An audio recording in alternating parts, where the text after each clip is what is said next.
दोस्तों, क्या आपने कभी सोचा है कि भूत प्रेत आखिर खाते क्या हैं? वो रहते कहाँ हैं? और सबसे बड़ा सवाल, उनकी मुक्ति का रहस्य क्या है? गरुड़ पुराण ये वो ग्रंथ है जो न केवल मृत्यु के बाद की यात्रा को बताता है, बल्कि आत्मा, प्रेत और मोक्ष के रहस्यों से भी पर्दा उठाता है। गरुड़ पुराण के प्रेत खंड में बताया गया है कि मृत्यु के बाद हर आत्मा सीधा स्वर्ग या नरक नहीं जाती। कुछ आत्माएं बीच में अटक जाती हैं। वे न तो पूरी तरह इस लोक में रहती हैं और न ही प्रेत लोक में। इन्हें ही कहा गया है भूत या प्रेत आत्माएं। ये वही आत्माएं हैं जिनका अंतिम संस्कार अधूरा रह गया या जिनकी इच्छाएं मृत्यु के बाद भी पूरी नहीं हुई।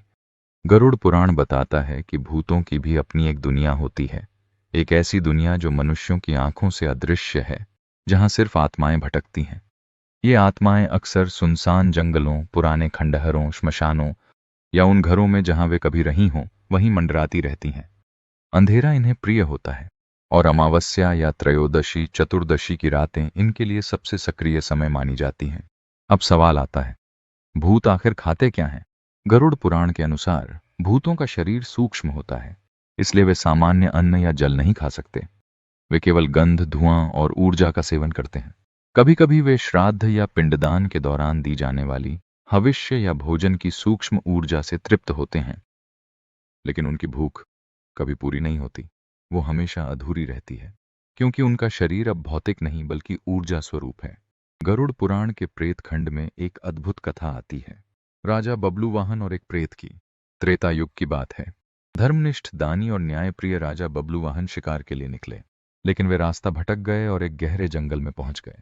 थके, भूखे और प्यासे राजा एक विशाल बरगद के नीचे विश्राम करने लगे। तभी उनके सामने एक भयानक लेकिन शांत स्वर वाला प्रेत प्रकट हुआ। राजा घबरा गए, परंतु प्रेत बोला, हे राजन, भय मत करो। आपके सानिध्य से मेरी तड़प कुछ कम हुई है। राजा ने पूछा, तुम कौन हो और इस प्रेत योनि में क्यों भटक रहे हो? प्रेत ने आह भरते हुए कहा, हे राजन, मैं विदिशा नगर का एक वैष्णव भक्त था। मैंने जीवन में दान, पूजा और तर्पण किए, लेकिन मेरा कोई पुत्र नहीं था। मेरी मृत्यु के बाद किसी ने मेरा अंतिम संस्कार नहीं किया, इसलिए मेरी आत्मा अधूरी रह गई और मैं इस भूत रूप में जंगल में भटक रहा हूं। प्रेत ने राजा से विनती की, यदि आप मेरे लिए विधि विधान से अंतिम संस्कार, तर्पण और श्राद्ध करवाएं, तो मुझे इस यातना से मुक्ति मिल सकती है।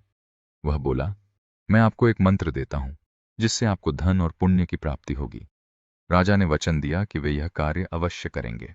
राजा बबलूवाहन महल लौटे और ब्राह्मणों को बुलाकर उस मृतात्मा के लिए विधि विधान से श्राद्ध, पिंडदान और दान पुण्य करवाया। जैसे ही अनुष्ठान पूरा हुआ, वह प्रेत दिव्य प्रकाश में बदल गया। वह राजा के सामने झुका और बोला, हे राजन, आपके इस पुण्य कार्य से मुझे प्रेत योनि से मुक्ति मिली है। अब मैं स्वर्गलोक की ओर जा रहा हूं। गरुड़ पुराण इस कथा के माध्यम से एक गूढ़ संदेश देता है कि आत्मा की शांति केवल कर्म, दान और श्रद्धा से ही मिलती है। यदि कोई आत्मा प्रेत योनि में फंसी हो, तो उसके परिजनों को श्राद्ध, तर्पण, पिंडदान और गरुड़ पुराण पाठ करना चाहिए।